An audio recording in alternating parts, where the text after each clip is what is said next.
Akala ko noon sa edad na 25 ay masarap ang buhay kapag mag-isa.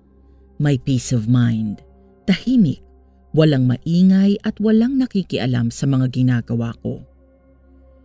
Ako pa naman yung tipo ng tao na kapag pinapakialaman at sinisita sa mga desisyon ko ay mabilis uminit ang ulo at sa huli ay siguradong away o gulo.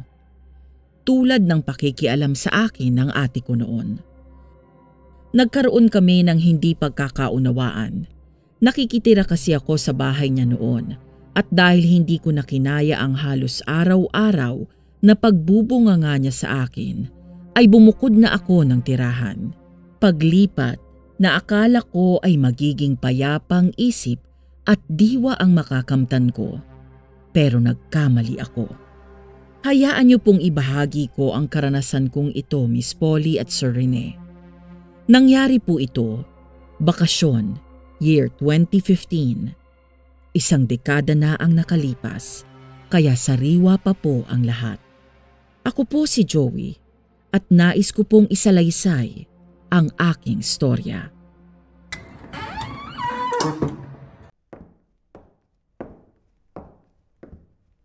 Joey! Ano ba naman tong itsura ng kwarto mo? Parang dinaanan ng bagyo. Uy! Ate! Bakit ka nandito? Bakit naman bigla-bigla kang pumapasok? Ba't ako nandito? O bakit ganito to? Wala kang paalam kung saan ka nagpunta? Kasi naman ate, hindi naman to big deal eh. Hindi big deal? Damit mo nasa sahig, sapatos mo nasa kama. Ano to? Pagkain?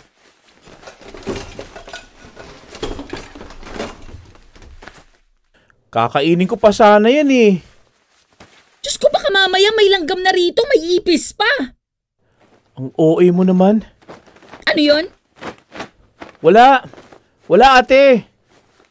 Ilang beses ko bang sasabihin na bago ka lumabas, siguraduhin mong maayos yung kwarto mo. Ate, di man ako nagtatagal sa bahay ah. Kaya ano pang silbi ng paglilinis? Ano pang silbi? Ay! Joey, hindi lang tungkol sa'yo to. Ako ang naglilinis sa labas. Tapos ganitong sasalubong sa akin? Sige na nga, aayusin ko na. Ngayon din! Oo na! Huwag ka nang sumigaw ate. Laging kailangan pang pagalitan bago kumilos. Hay, ayan na ate. Nililinis ko na, okay? Mabuti! Pag lumabas ka nang hindi nag-aayos ng kwarto mo, maghanda ka talaga. Oo na, Nanay Enang. Narinig ko yun ha? Love you ate! Linis muna bago bola. Dalawa lamang kaming magkapatid ni Ate Enang at halos magdadalawang taon na rin akong nakikitira sa kanila. Simula kasi nang nawala ang mga magulang namin, si Ate Enang na ang nag-alaga sa akin at nag-provide ng mga kailangan ko simula sa pag-aaral ko hanggang sa makapagtapos ako. Pero may sariling pamilya na rin kasi si ate. Kasal siya sa Amerikano, si Kuya Blake, at nakabase yon sa US dahil US Navy, pero sustentado niya ang mag-ina niya. Kaya si ate ang nagbabayad ng mga bills sa bahay, food at iba pang expenses. As in libre ako kaya wala na akong mahihiling pa.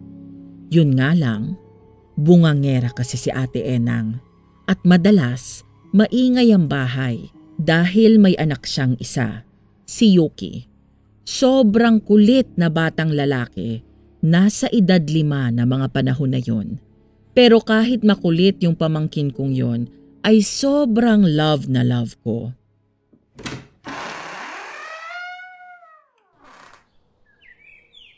Joey, ikaw muna bahala kay Yuki ha. May aasikasuhin lang ako, importante to. Ha? Sandali ate, gaano katagal to? Hindi ko alam pero babalik din ako agad. Huwag mong hahayaan kung saan-saan pumunta yung bata ha. Ay, ano bang gagawin ko sa kanya? di bantayan mo. Pakainin mo kung nagugutom, painumin mo ng tubig. Huwag mong hayaang magkalat kung ayaw mong ikaw ang magligpit. Paano yan? Parang may balak na magkalat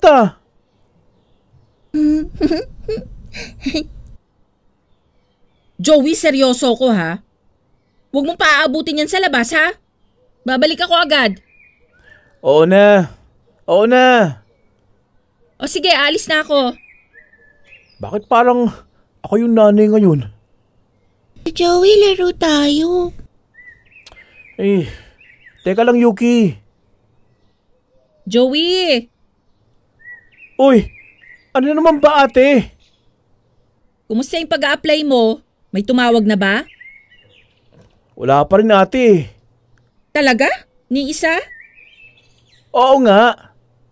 Sabi naman nila tatawag sila. Pero hanggang ngayon wala pa rin Baka naman kailangan mo mag-follow up.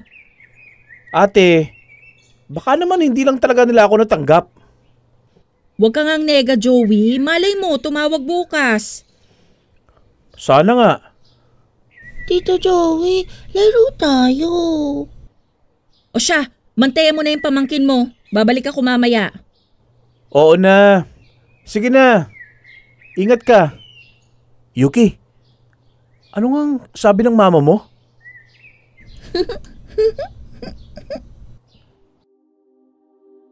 Simula nang umalis si ate, ay hinayaan ko na lang si Yuki na maglaro ng toys niya. Nasa harapan ko lang naman siya sa may salas. Nakahiga ako sa sofa habang naglalaro ng Clash of Clans sa cellphone ko. Hanggang sa hindi ko na namalayan na nakatulog na pala ako. Joey! Nasaan si Yuki? Ha? Anong... Ate? Nasaan si Yuki? Bakit wala siya dito? Ha? Kanina, nandito lang siya Kanina? Joey, anak ko yon. Hindi laruan na basta mo nalang iiwan kung saan-saan. Ate, teka lang ha. Baka nasa likod bahay lang. Bakit mo siya hinayaang lumabas? Hindi ko alam ate. Huwag ka munang sumigaw, hahanapin ko na. Joey, pag may nangyari sa anak ko... Wala yun ate. Baka nandyan lang. O sige na, maghahanap na ako. Bilisan mo, Joey! Palabas na sana kami ni ate nang may narinig kaming iyak ng bata. Si Yuki. Sinundan namin ang boses niya at sa loob ng bahay mismo namin naririnig. Papalapit na ng papalapit at nang makita ni ate ay nasa ilalim pala ng sofa at nakatulog doon. Marahil ay gumulong doon ang iba niyang laruan at kinuha niya. Yuki! Diyos ko! Anak! Anong ginagawa mo dyan sa ilalim ng sofa? Naglalaro po, tas nakatulog po ako. Ha? Nandiyan ka lang pala? Joey! Ano bang klaseng pagbabantay ang ginawa mo, ha? Hindi ko alam na nandun siya ate. Hindi mo alam? Joey, yun na nga lang ang inutos ko sa'yo. Bantayan mo lang yung anak ko. Hindi naman palagi, di ba? Minsan lang. Alam ko naman ate. Alam mo? Kung alam mo, bakit muntik na ako mamatay sa kaba ngayon? Pasensya na ate. Pasensya? Joey, hindi to basta laruan na nawala. Anak ko to. Paano kung hindi ko siya nakita? Paano kung may nangyari sa kanya? Ate, sorry na nga. Hindi mo ba naiintindihan kung gaano kahalaga to sa akin? Kahit kailan hindi ako humihingi sa'yo na alagaan mo si Yuki araw-araw. Ngayon lang. Ngayon lang. Alam ko naman ate. Kung alam mo, bakit hindi mo ginawa? Joey, mahalaga sa akin si Yuki. Isa lang ang hinihiling ko sa'yo. Kahit yun man lang. Ate, sorry na talaga. Hindi na mauulit. Sana nga. Napayuko na lang ako pagkatapos makinig sa mga bulyaw ni ate. Ramdam ko ang bigat ng boses niya. Hindi lang galit kundi takot at pag-aalala. Nakakairita. Nakakarindi. Para bang paulit-ulit na lang. Pero sa totoo lang, ay hindi ko siya masisisi. Maling-mali naman talaga ang ginawa ko. Ang simpleng pagbabantay kay Yuki ay hindi ko pa nagawa ng maayos. Isang beses lang naman siyang humingi ng pabor. Tapos, pumalpak pa ako.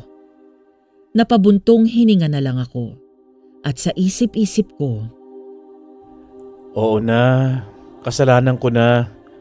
Tama na ang sermon please. kinabukasan ay may tumawag sa akin na numero lang. Hello? Good afternoon. This is Prime Core Solutions Incorporated. Is this Mr. Joey Anunuevo? Opo. Ako po ito. We're calling regarding your application for the admin staff position. We'd like to invite you for an interview. Are you available on April 18, 8 in the morning? Yes, available po ako. Great.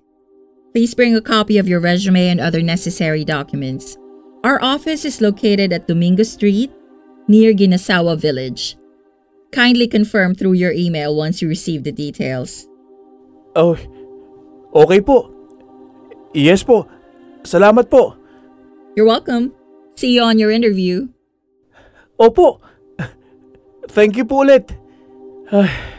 Pinuntahan ko kaagad si ate sa kusina para ibalita sa kanya na may trabaho na ako. Ate! Ate, may good news ako! Oh, ano na naman yan, Joey? May trabaho na ako! Tumawag yung in-applyan ko. May interview na ako bukas. Interview pa lang yun. Di sure na yun. Feeling ko pasado na ako eh. Saan ba yan? Sa Prime Core Solutions. Prime Core? Saan yun? Parang hindi pamilyar. Sa Domingo Street, malapit sa Ginasawa Village. Ginasawa Village? Hindi ko rin alam yan. Baka bagong tayong village. Siguro. Pero mukhang okay naman yung kumpanya. Basta siguraduhin mong legit yan, Joey, ha? Oo naman ate. Huwag kang nega. Nang sumunod na araw, ay maaga akong nagising para maghanda sa interview ko. Agad akong naligo at sinigurong maayos ang aking itsura.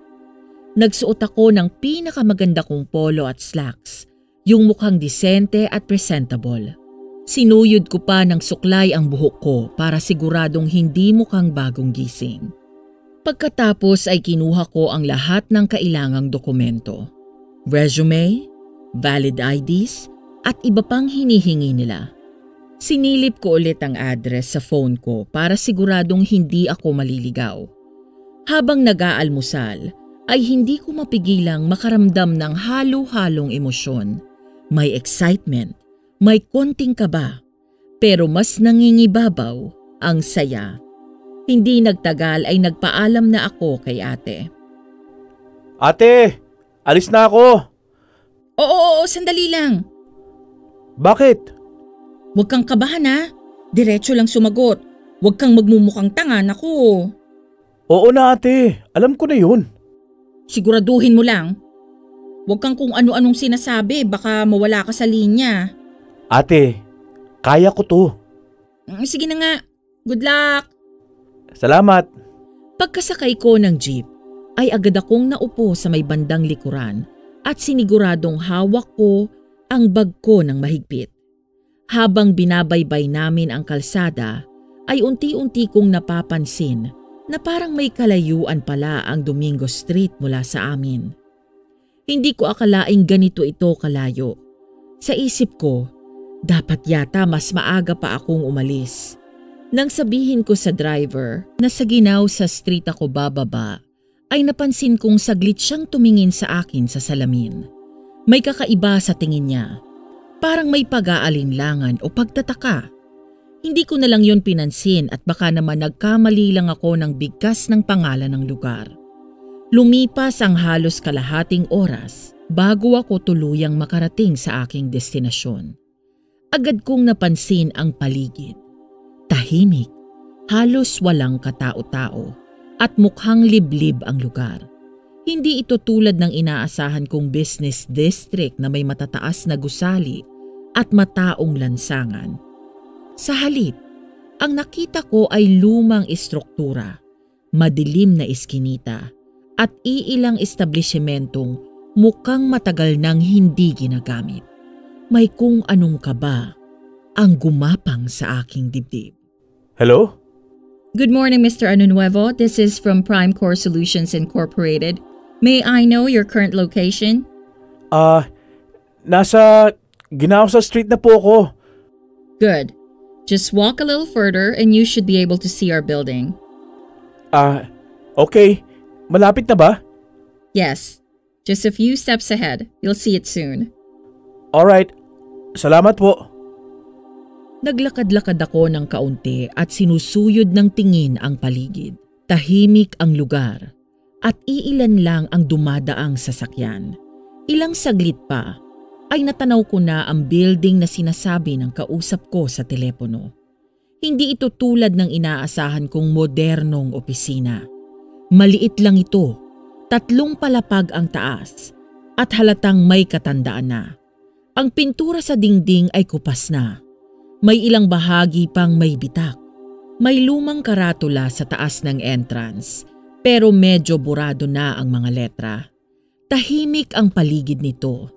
Walang gaanong tao at may kakaibang pakiramdam na bumalot sa akin habang papalapit ako. Pagpasok ko sa gate ay agad akong hinarang ng isang guard. Matikas ang tindig niya at matalim ang tingin niya sa akin. Para bang sinusuri kung sino ako at ano ang ginagawa ko doon. Sandali lang boss. Saan ka pupunta? Good morning po. May interview po ako dito sa Prime Core Solutions. Interview? Anong pangalan mo? Joey po. Teka, sandali lang ha.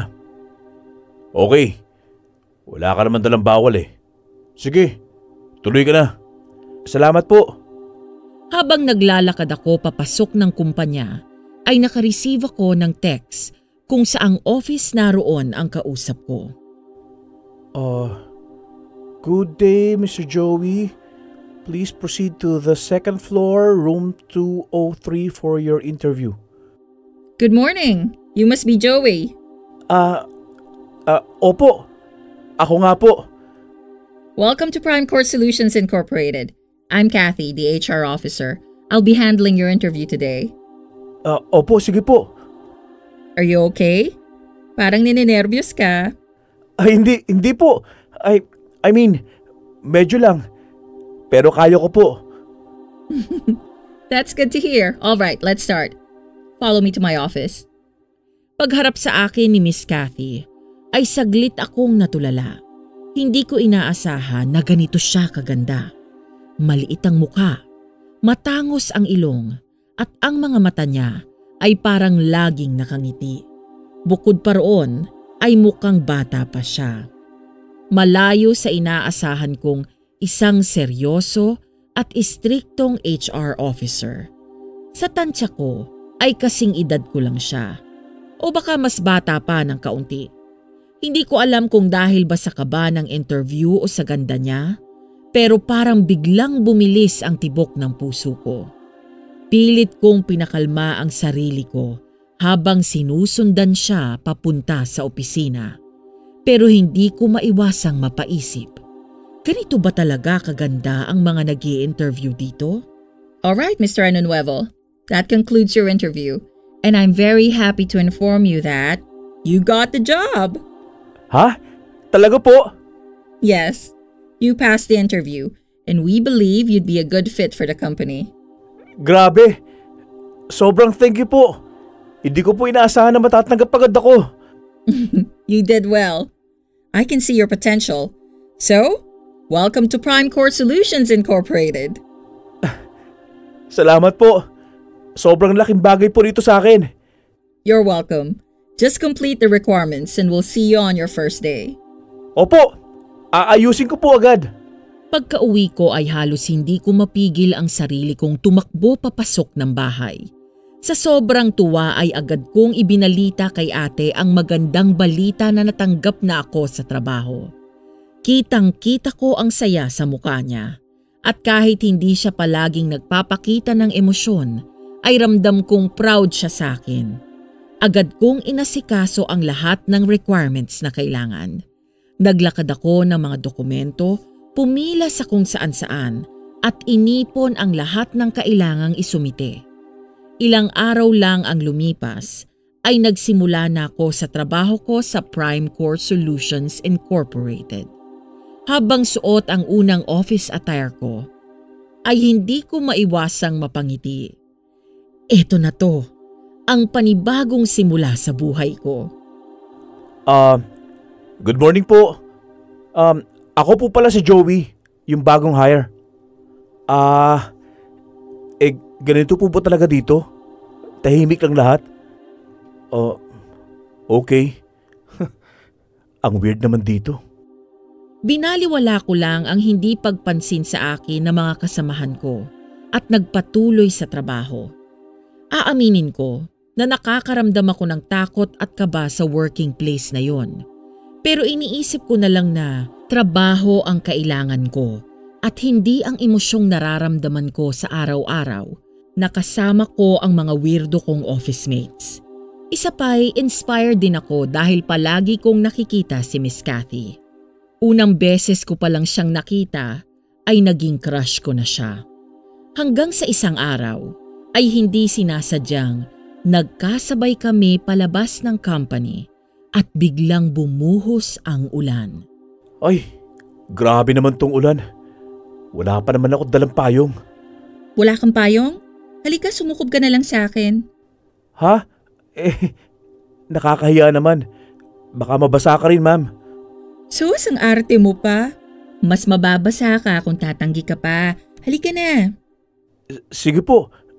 Salamat. Ang sikip pala. Ikaw kasi ang laki mo. Umawa ka na lang sa bag mo. Huwag kang gumalaw masyado. Opo, ma'am. Ay, teka po. Saan po ba kayo pupunta? Saan po ba kayo banda nakatira? Diyan lang, sa Ginasawa Village. Malapit lang mula rito. Kaya pala hindi na kayo nag-aabang ng sasakyan. Oo, lakad lang ako pa uwi. Pero mukhang hindi agad titila tong ulan eh. Oo nga eh. Wala pang dumadaang jeep o tricycle. Mukhang matatagalan pa to. Gusto mo ba dun ka muna sa bahay habang nagpapatila?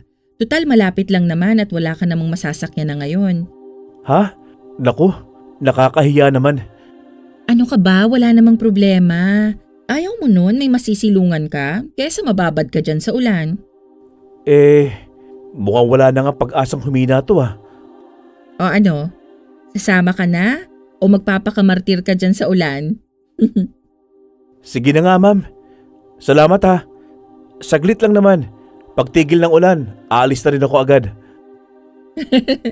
Sige na, tara na bago ka patuluyang maligo sa ulan. Yung usapan namin na magpapatila lang ako ng ulan ay hindi na nangyari. Dahil dire-diretso ang pagbuhos ng ulan at mas lumakas pa na akala mo'y may bagyo na. Lumipas ang 1, 2 oras ay ganun pa din ang ulan.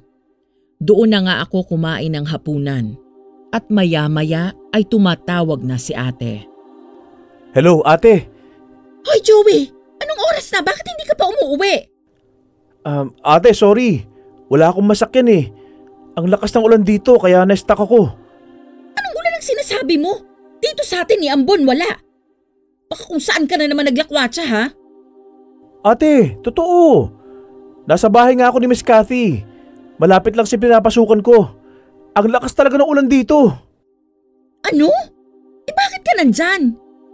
Joey, ano bang pinagagagawa mo sa buhay mo? Ate, huwag ka namang ganyan oh. Wala naman ako ginagawang masama. Pinasilong lang ako ni Miss Cathy. Kasi wala akong dalang payong tapos inalok niya akong dito na muna maghintay ng pagtila ng ulan. At hanggang ngayon hindi pa tumitila. Ilang oras ka nang nandyan, Joey ha? Ate, hindi ko naman kontrolado ang ulan eh. Teka nga, bakit ba parang init ang ulo mo? Kasi bukas pa ang gate, Joey. Hinihintay pa kitang umuwi. Hindi ko pa malak tong bahay. Uuwi ka pa o hindi? Ate, sa totoo lang, hindi pa talaga ako makakaalis ngayon eh. Wala pa ring tigil ang ulan. Ano ba yan, Joey? O sige, ikaw nang bahala. Bahala ka sa buhay mo. Ay, Uy, Joey, okay ka lang? Parang biglang nag-iba yung mukha mo ha. ay naku ma'am. Wala naman po. Si ate lang talaga. Ang kulit eh. Bakit? Anong nangyari? Ayun, tinawagan ako. Binuluman na naman ako. Kesyo, bakit hindi pa daw ako umuwi? Kesyo, ang tagal ko na raw dito. Tapos, siya daw naghihintay sa bahay. Hindi pa daw niya mailak yung gate dahil hinihintay niya ako. Ha? Hindi ba nga umuulan pa? Wala ka namang masasakyan. Ano bang gusto niya? Lumusob ka sa ulan? Exactly! Parang hindi naman niya gets yung sitwasyon ko. Ang init na agad ng ulo. Akala mo naman kung anong ginawa ko. Nandito lang naman ako. Naghihintay lang na tumila ang ulan. Ang labo, di ba? Mukhang mahigpit ang ate mo, no? Nako ma'am, hindi mo lang alam. Lahat na lang ng kilos ko may mali sa kanya. Kesyo, wala pa rin ako ambag sa bahay. Puro lang daw ako gala. Tapos ngayon, ito naman, hindi pa rin ako makalusot. Hindi ko talaga alam kung kailan ba ako magiging tama sa paningin niya. Baka naman nag-aalala lang siya. Kung concerned siya, pwede namang hindi siya sumigaw agad eh. Ang sakit sa tenga ma'am. Parang wala na siyang ibang alam gawin kundi sigawan ako. Minsan, gusto ko na lang lumayo para lang matahimik ang tenga ko. Grabe naman ang ate mo. Pero alam mo, baka may pinagdadaanan lang siya kaya maiinitin ang ulo. Paano naman ako? May pinagdadaanan din naman ako ah. Hindi lang naman siyang may stress sa buhay. Minsan, pakiramdam ko, ako lagi may kasalanan sa mundo niya. Ay nako, Joey. Mukhang mabigat yung nasa dibdib mo ha. Tara, inom ka muna ng tubig. Relax ka lang, okay? Ay, salamat ma'am. Pasensya na po ha. Ang bigat lang talaga sa loob eh. Okay lang yun, ano ka ba? Huwag mo nang dibdibin masyado. Ma'am, minsan talaga parang gusto ko na lang lumayas sa bahay. Kung gusto mo, kumuha ka na lang ng unit dito. Ha? Anong ibig mo sabihin? Dito sa village, may available na house for rent. Pwede mong upahan. At least malapit ka na sa trabaho. At hindi ka na laging pinapagalitan ng ate mo. Hindi ko alam ma'am. Parang ang bilis naman nun. Di pag-isipan mo muna. Pero seryoso ko, baka mas okay to para sa'yo. Minsan, mas okay yung may sarili kang space. Ay, ang weird. Kanina, iniisip ko lang kung paano ko tatakasan yung bulyaw ng ate ko. Tapos ngayon, parang may oportunidad akong lumipat. Hindi ko alam kung itong nararamdaman ko. Nagpatuloy ang malakas na ulan hanggang madaling araw. Hanggang sa nakatulog na ako sa bahay ni Miss Kath. Ipinaglatag niya ako sa sofa ng makapal na kumot. Sobrang maasikaso si Miss Kath, kaya naman mas lalo ko pa siyang hinangaan. At sa kalagitnaan ng mahimbing kong pagtulog, ay nagising ako sa malakas na kalabog na hindi ko malaman kung saan nanggagaling. Ano yun? Parang may nahulog ah. O baka naman guni-guni ko lang. Tahimik naman. Pero ang lakas ng tunog kanina. May tao ba? Nakiramdam pa rin ako sa mga kakaibang ingay na naririnig ko mula sa labas. Pero tila nawala na ang ingay na gumising sa akin. Tinignan ko ang oras sa cellphone ko. Pasado 3:00 na at batid kong wala na ring ulan. Kaya naman naisip kong umuwi na. Nagbakasakali na lang ako kung may masasakyan ako o wala. Hindi na sana ako magpapaalam kay Miss Kath. Pero nagulat ako dahil bigla siyang nagsalita mula sa likod ko. Joey, uuwi ka na ba? Naku, gising ka na pala. Oo eh. Tumila naman na ang ulan. Ihahatid na kita sa labasan. Madilim pa rin sa daan, baka may kung anong mangyari sa'yo. Naku, hindi na. Kaya ko na yon. Malapit lang naman, hindi ba? Eh ano ngayon? Ayoko nang bahala na. Halika na, ihahatid na kita. Paano yan? Mag-isa ka na lang babalik kapag nakasakay na ako. Mapapano naman ako dito? Eh dito ako nakatira, ano ka ba? Sige, ikaw ang bahala. Naihatid ako ni Miss Kath sa labasan at swerte naman dahil nakasakay ako kaagad. Tinanaw ko na lamang si Miss Kath at kumaway ako ng marahan habang papalayo ang jeep. Saka ko naisip na bakit ang lakas ng loob ni Miss Kath na maglakad mag-isa kahit madilim pa. Habang papalayo ako sa Domingo Street ay tila natangay na rin ng pumapagaspas na hangin sa aking mukha ang katanungang yun. Hanggang sa makauwi ako ng bahay. Ate! Ate! Pagbuksan mo ako! Ate, ano ba? Ang lamig sa labas eh. Ate, please! Ate! Ilang beses na kita tinatawag. Alam kong gising ka na. Ate Ainang! Anong oras na, Joey, oh? Saan ka ba galing? Nagpakasarap ka sa labas tapos uuwi ka ng ganitong oras? Ate, huwag ka na munang mag-sermon. Palipasin na lang natin ito bukas. Please, pagbuksan mo na ako. Palipasin? Hindi, Joey. Alam mo bang hinintay kita buong gabi? Hindi ako makatulog ng maayos tapos ngayon? Gusto mong palipasin? Ate, sorry no. Wala naman akong ginagawang masama. Umuulan kanina, wala akong masakyan. Wala akong pakialam. Alam mo bang naiwan kong bukas yung gate ng ilang oras? Pwede tayong manakawan dahil sa kapabayaan mo. Ate, hindi ko naman sinadya eh. Please naman oh, pagbuksan mo na ako. Hindi. Diyan ka matulog sa labas, sa lansangan. Hindi kita papapasukin, Joey. Bahala ka dyan. Matigas si ate. Kahit anong pakiusap ko ay hindi siya natinag. Kahit anong katok at tawag ay hindi niya ako pinagbigyan. Sa huli ay napilitan akong umupo sa gilid ng gate at nakayakap sa sarili para labanan ang lamig ng gabi.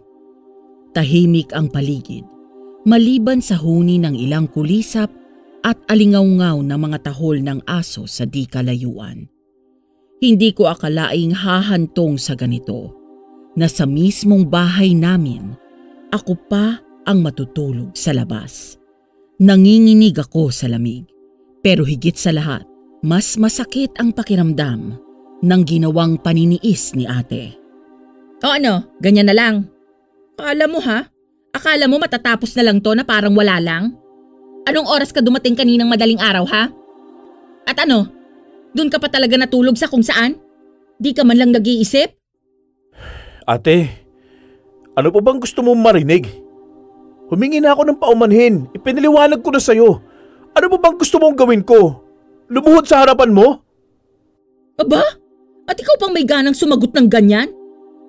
Alam mo, Joey, nakakapagod ka na. Hindi mo iniisip ang mga ginagawa mo. Lagi kang pabaya. Hindi ako pabaya, ate! Ha? Hindi raw pabaya. Ni hindi mo nga naisip na magpaalam ng maayos? Ni hindi mo man lang naisip na nag-aalala ako dito? Alam mo ate, tama ka. Baka nga pabaya ako. Pero kung pabaya ako, siguro mas mabuti pang alisin na kita sa problema. Anong ibig mong sabihin? Aalis na ako. Ano? Aalis na ako sa bahay na ito. Maghahanap ako ng sarili kong matutuluyan. May nakita na akong pwede kong upahan. Hoy Joey, huwag kang nagpapatawa ha? Hindi ako nagpapatawa ate. Ayoko na. Ayoko nang lagi akong sinisigawan, napapagalitan. Hindi ko na kaya. Nakakarindi na. Joey, huwag kang padalos-dalos. Hindi to padalos-dalos. Matagal ko na rin iniisip to. Lagi mo akong binubuliwan ate. Kahit anong gawin ko, Mali pa rin sa paningin mo. Kahit anong paliwanag ko, hindi mo iniintindi. Joey! Hindi kita tinatalikuran, ate. Pero oras na siguro na mag-isa na akong humarap sa buhay. Wala nang nagawa si ate. Nang araw ding yun, ay nagdesisyon na akong umalis ng bahay. Nagpaalam ako ng maayos kay ate, pero batid kong galit pa rin siya at nagtatampo. Pero naiintindihan ko ang nararamdaman niya. Bago ko umalis ay humalik din ako sa natutulog na si Yuki. Hanggang sa makalabas na ako ng gate, ay walang ate na sumunod upang pigilan ako. Tama nga siguro ang pasya ko. O Joey, buti nag-break ka rin. Kumusta ka? Ayos lang naman. Akala ko nga hindi ka papasok eh. Nag-check kasi ako kanina ng attendance. Wala ka pa sa listahan ng naka-in. Nalit lang ng konti. Bakit naman? Kumusta ka naman? Uy, teka. Ako dapat ang nagtatanong yan. Kumusta ang pag-uwi mo kagabi? Hindi na ako uuwi kay ate. Ano? Joey, seryoso ka? Oo, nakapag-desisyon na ako. Alis na talaga ako sa poder niya. Grabe, ang bilis ha. Hindi ko in-expect na gagawin mo agad. Paano pa? Hindi ko na kaya yung stress. Kaya naisip ko, yung sinabi mo na magbukod na lang ako. Nakakayaman, ma'am. Kung pwede sana sasahod na ako magbabayad ng upa. Joey, sabi ko na eh. Alam mo, wag mo nang problemahin yon. Ako na munang bahala sa bayad. Ha? Naku, wag na, Miss Kath. Hindi ko matatanggap yun. Ano ka ba? Hindi ka naman agad palalayasin kung hindi ka kaagad makakabayad ah. At saka, gusto ko lang talagang tumulong. Salamat. Ang laking bagay sa akin ito, Miss Kath. Wala yun. O tara na, baka maliit ka na naman. Oo na. Pagkaawas ay dumiretso na agad kami ni Miss Kath sa bahay na uupahan ko. Apartment 101. Laking gulat ko nang pumasok ako dahil nakahanda na ang lahat. Susi na lang ang ibinigay sa akin ni Miss Kath. Ganun daw talaga sa Ginausa Village. Fully furnished na kapag may bagong lilipat. Tahimik kong pinagmasdan ang loob ng aking bagong tirahan. Isang maliit, ngunit maaliwalas na unit. May isang kama sa gilid, isang lamesa at bintanang nakaharap sa labas ng village. Ang lamig ng hangin na pumapasok ay tila nagpapagaan ng bigat sa aking dibdib. Inilapag ko ang bag ko sa sahig at napaupo sa gilid ng kama. Hindi pa rin ako makapaniwala. Parang kailan lang, nandun ako sa bahay ni ate. Iniinda ang kanyang bawat bulyaw at walang katapusang sermon. Ang tunog ng kanyang malakas na boses ay parang sirang plaka na paulit-ulit na tumatakbo sa isip ko. Ngayon, walang ingay, walang sigawan, walang boses na nagsasabi kung ano ang dapat kong gawin. Tahimik, malaya. Huminga ako ng malalim at pumikit saglit. Ninamnam ang bagong simula. Sa unang pagkakataon, pakiramdam ko, ito ang tamang desisyon. Pero yun, ang akala ko. Ano yun? Baka naman hangin lang. O imahinasyon ko lang ito. Ano yun? Wala namang tao. Hey, guni-guni ko lang yun. Dala ng antok ay bumalik ako sa pagkakatulog ko. Hindi naman kasi ako sobrang matatakuting tao. Kaya pag may mga ganong paramdam, hindi ko na lang pinapansin. Kinabukasan, sinabi ko ito kay Miss Kath. Naku, baka pa welcome sa'yo ng good elements doon. Matagal din kasi simula na ma-occupy yung unit na yun. Grabe naman. Good elements talaga. Sana may pahanda din sila kung ganun. Lumipas ang halos 3 araw lang ng pamamalagi ko sa Ginao sa village, ay ramdam ko ang kasiyahan at kalayaan ng mga naunang araw. Walang nagagalit at bumubulyaw sa umaga. Walang naguutos at nagbabawal. Dahil nandyan si Miss Kath, ay nalilibang ako at napupunan ang espasyo sa puso ko kung saan ay kulang dahil hindi ko kasama si ate at si Yuki. Pero panandalian lang pala ang kasiyahang yun. Dahil may mga oras talaga na kinakain ako ng lungkot, lalo na kapag nag-iisa ako sa unit ko. Namimiss ko sila. Namimiss ko si ate. Lalo pa ng sunod na gabi na ang mga guni-guni ko ay tila totoo sa aking pakiramdam. Ano yun? Kinuha ko ang pang-shave at nag-shave sa harap ng salamin. Ngunit habang ginagawa ko ito, ay biglang lumamlam ang ilaw sa kwarto. Nagpatay sindi. Ang weird ah. May sira ba tong ilaw?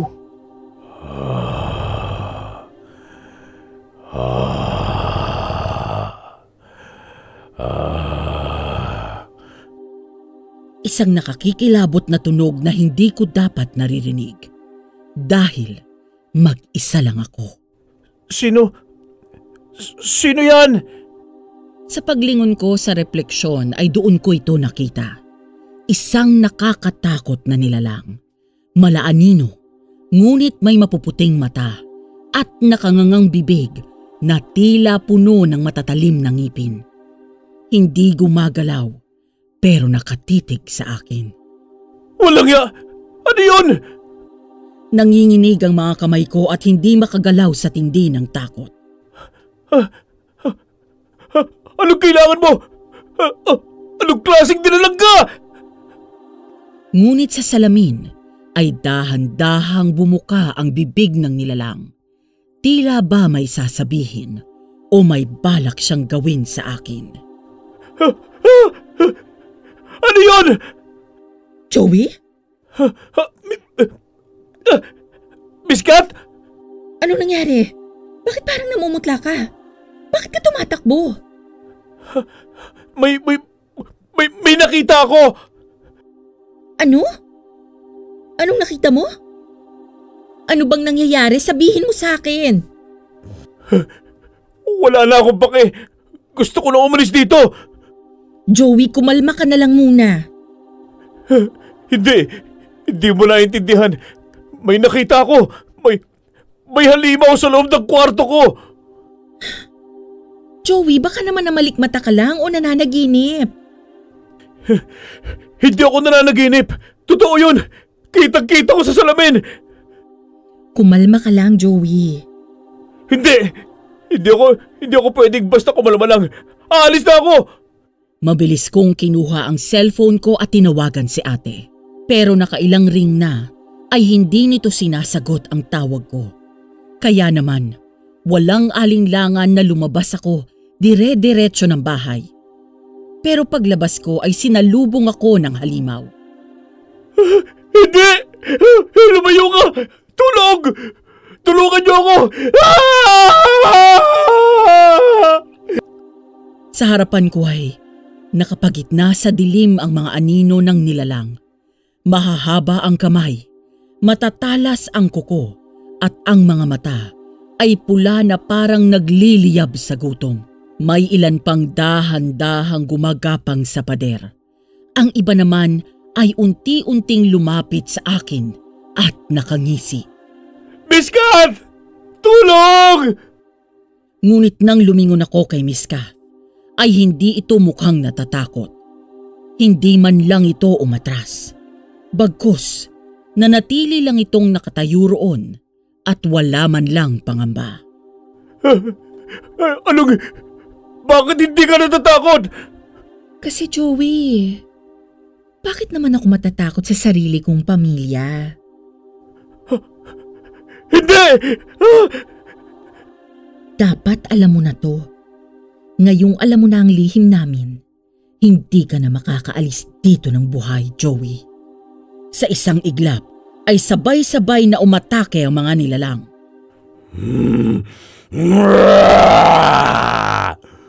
Wala nang oras para mag-isip. Wala nang oras para magtanong. Isa lang ang alam ko. Kailangan kong makatakas. Tumakbo ako ng tumakbo ng mabilis hanggang sa marating ko ang isang malaki at lumang bodega. Doon ako nagtago. Joey, lumabas ka na. Huwag mo nang pahirapan ang sarili mo. Hawak-hawak ko ang isang bakal na tubo. Pigilang hininga at pinapakalma ang mabilis na tibok ng puso ko. Hindi ako magpapakain sa inyo. Dahan-dahang lumapit si Miss Kath na nagbago na rin ang anyo. Tulad ng mga halimaw na nakita ko, mahahaba at matutulis na rin ang kanyang mga kuko at ang mga matay nagliliyab. Alam mo, Joey, kung hindi ka sana naging mausisa, baka nabuhay ka pa ng matagal dito. Pero sayang, natuklasan mo ang sikreto namin. Kayong lahat dito, mga halimaw?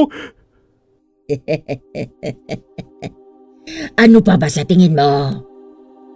Hinigpitan ko ang hawak sa tubo at luminga-linga hanggang sa napansin ko ang kahon na nakapatas doon at binasa ang nakasulat. Aswang Egalev? Aswang... Binaliktad ko ito. Doon ko nabasa ang mas nakakagulat na katotohanan. Ginaos sa village? Kaya pala ang weird ng mga tao dito. Lahat kayo! Aswang! Ikaw! Aswang ka! Matatalino talaga ang mga taong kagaya mo, Joey. Pero minsan, ang katalinuhan ay hindi nakapagliligtas. Sa isang iglap ay bumagsak mula sa itaas si Miss Kath at lumapag sa harapan ko. Ang anyo niya ngayon ay tuluyang nagbago. Ang balat niya'y nangingitim at ang mga matay kumikislap sa dilim. Ngayon, Joey, wala ka nang matatakbuhan. Napahigpit lalo ang hawak ko sa tubo. Ito na, isang matinding laban ang magaganap. Isa lang ang sigurado ako. Hindi ako papatalo. Kailangan ko pang makauwi sa amin. Kailangan ko pang makita ang ate at pamangkin ko. Sa gitna ng aming matinding sagupaan, ay walang tigil ang pag-atake ng mga aswang. Mabilis silang kumikilos, halinhina na kong dinadambahan at ang kanilang matutulis na kuko ay halos sumabit na sa aking balat. Tumalon ako sa isang lumang estante at pilit na iniiwasan ang matatalas nilang pangil. Habang pilit akong lumalaban ay isang matinding dasal ang bumalot sa aking isipan. Diyos ko, tulungan mo ako! Nanalig akong may paraan pa para makaligtas sa lugar na ito. At doon ko yun nakita. Isang malaking tangke na nasa dulo ng bodega. Tumalsik ako sa direksyon nito matapos akong itulak ng isang aswang. Tumama ako sa malamig nitong bakal at biglang sumingaw sa ilong ko ang matapang na amoy. Gasolina. Doon ko naisip na ito na ang sagot. Lumingon ako sa paligid at lalo pang dumami ang mga aswang. Nakapalibot sa akin at handa na akong lapain. Pero isang bagay ang pumukaw ng atensyon ko. Ang mga sirang kable sa itaas ng nagsisilipara ng mga kuryente. Halos magliyab na ang mga ito. Napangiti ako sa gitna ng takot. Alam ko na ang dapat kong gawin. Tatapusin ko na ito! Habang papalapit ang mga aswang, ay hinawakan ko ang hose ng tangke at inispray ko ang gas sa paligid. Tingnan natin kung kaya niyo iligtas ang sarili niyo mula rito. Joey, huwag mong gawin yan. Hindi mo alam ang ginagawa mo. Alam ko na ang dapat, Miss Kath. Alam kong hindi niyo ako patatakasin ng buhay. Kaya uunahan ko na kayo. Sa paligid ng mata ko, napansin ko ang isang bumagsak na bakal na may natitirang kuryente. May tumutulong tubig sa sahig. Isang perpektong konduktor. Sakto! Biglang sumugod ang isang aswang. Mabilis ang reflex ko. Sinipa ko ito sa talsik ng tubig at natamaan ng gumagapang na kuryente.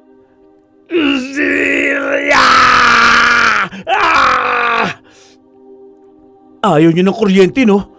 Tama lang. Ngayon, isa pang galaw para masigurado kung hindi na kayo makakabalik. Hinablot ko ang isang bakal at itinapon ito sa exposed wire. Biglang sumiklab ang isang malaking spark. Nagliyab ang paligid at nagsimulang matupok ang bodega. Joey, hindi ito maaari.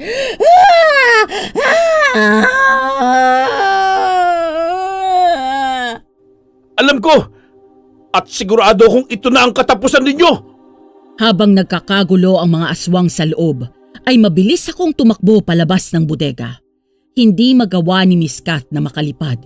Ganon din ang iba pang mga aswang dahil sa mga nasirang kable, dahil sa mga pag-atake nila. Bago pa sumabog ang tangke, ay nakalabas ako ng warehouse at lumundag papalayo. Sa isang iglap, nagliyab ang buong bodega kasama ang mga aswang sa loob. Nanginginig si Joey at habol hininga habang nakatanaw sa gumuguhong lugar. Wala na. Tapos na ang lahat. Habang mabilis akong naglalakad palayo sa nasusunog na bodega, ramdam ko ang init ng apoy na unti-unting tumutupok sa buong lugar. Hindi ko na nilingon pa. Alam kong wala nang matitira sa kanila. At sa hindi kalayuan, narinig ko ang paparating na tunog ng wangwang ng mga bumbero at pulis na mabilis na papasok sa village. Nakalabas na ako bago pa sila dumating at sapat na ang layo ko para hindi na ako maipit sa kaguluhan. Hindi ko alam kung paano nila ipapaliwanag ang nangyari sa lugar na ito, pero wala na akong pakialam. Ang importante, tapos na. Sigurado akong tupok ang mga halimaw na yon. At sa huli, sa kabila ng lahat ng sinabi ko noon, isa lang ang naisipan kong puntahan. Ang bahay ni ate. Ang lugar na halos isumpa ko dahil sa walang katapusang sermon at bulyaw niya. Pero alam ko, anuman ang mangyari ay ligtas ako roon. Walang aswang, walang halimaw. Sa pagkakataong ito, ang dating nakakairitang ingay ng boses niya ay parang gusto kong marinig muli. Oh, Joey! Ano nangyari sa'yo? Bakit ganyan ang itsura mo? Diyos ko, ang dumi-dumi mo. Kanina pa ako tumatawag sa'yo, bakit hindi ka sumasagot? Hinapa ko ang aking bulsa at inilabas ang cellphone ko. Durug-durug na. Wala na. Sira na. Ano bang nangyari? Sabihin mo nga. May nakaaway ka ba? Ano, na-hold up ka ba? Nakursunadahan ako. Pero nakatakas ako. Ha? Sino mga gagong yun? Bakit hindi ka nagsumbong sa mga pulis? Wala na yun, ate. Tapos na. Anong wala na? Hindi ka pwedeng ganyan lang. Dapat malaman natin kung... Habang nagyayayaw-yaw si ate, ay bigla ko siyang niyakap ng mahigpit. Natigilan siya. Ate, namiss kita. Kayo ni Yuki. Sorry kung umalis ako, ha. Ano? Loko ka? Huwag mo nang uulitin yun, ha? Oo, ate. Kahit maghapon, magdamag mo pa akong bungangaan.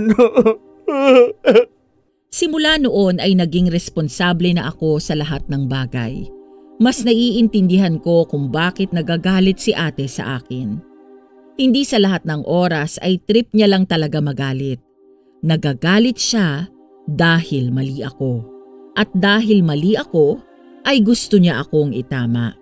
Sa pagkakataong yon na umalis ako sa puder niya, ay hindi niya ako hinabol dahil gusto niya akong matuto. At kung alam lang ni ate ang naging karanasan ko kaya ako natuto. Pero pinili ko na lang sarilinin yon dahil alam ko naman na walang maniniwala. Nagpapasalamat na lang ako sa Diyos dahil nakabalik pa ako ng buhay. Sa paglipas ng panahon, ay natuto rin akong bumukod. Nagkaroon na rin kasi ako ng mas maayos na trabaho at doon ko nakilala ang naging kasintahan ko na ngayon ay asawa ko na.